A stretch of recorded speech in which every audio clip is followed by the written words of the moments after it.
So I walked into the Pirates clubhouse here in Bradenton early Thursday morning, and there was no Andrew McCutchen. And I'm having a hard time putting into words how strange that was. I'm Dejan Kovacevic. This is DK's Daily Shot, sponsored by Schneider Downs. What I want from my public accounting firm is big ideas. But I don't want to lose the personal attention. My company needs global capabilities. From a firm with local ownership. And I want to work with industry experts. Who take the time to understand my unique challenges. And that's what sets Schneider Downs apart. Expertise for the most complex business issues. With the service you need every day. To learn how our big thinking with a personal focus can help your company, visit schneiderdowns.com. I'm Dejan Kovacevic reporting from Bradenton, Florida.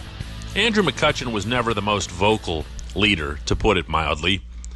He didn't speak up even when he felt strongly on subjects, including the Pirates front office and some of their spending habits. He wasn't the kind to get up and rah-rah. He left that to A.J. Burnett, Neil Walker, Russell Martin, other guys during those playoff years. But Andrew McCutchen led in his own inimitable way. He was always there. He was always working. If you didn't see him doing something at the stall, he was going to be at the weight room, or he was going to be out in the cage, or he was going to be out on the field, or he was going to be watching video. He was always there. And for someone who was drafted more than a decade ago by Dave Littlefield and Ed Creech, he was always there in another way too. Meaning, he was just always there. He was Kutch. You could count on him. Maybe he'd go into an occasional slump. Maybe he'd make an error in the outfield.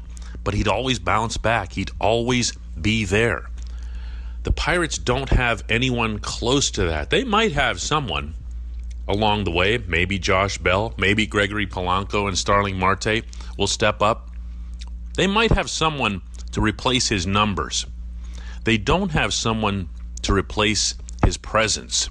That's something that hit me pretty hard. Because I look around that clubhouse and I see some guys who have some leadership qualities. Francisco Cervelli is very passionate.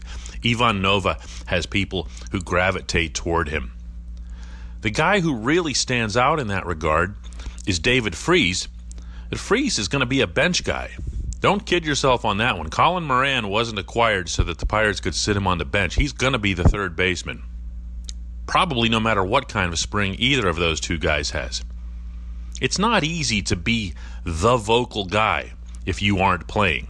So it's not going to be natural for Freese, Sean Rodriguez, or someone like that. And in the past, really, they haven't needed too much of that because they always had Kutch just being there. And now he's not. And man, that's really, really strange. I'm Dejan Kovacevic. This has been DK's Shot, sponsored by Schneider Downs.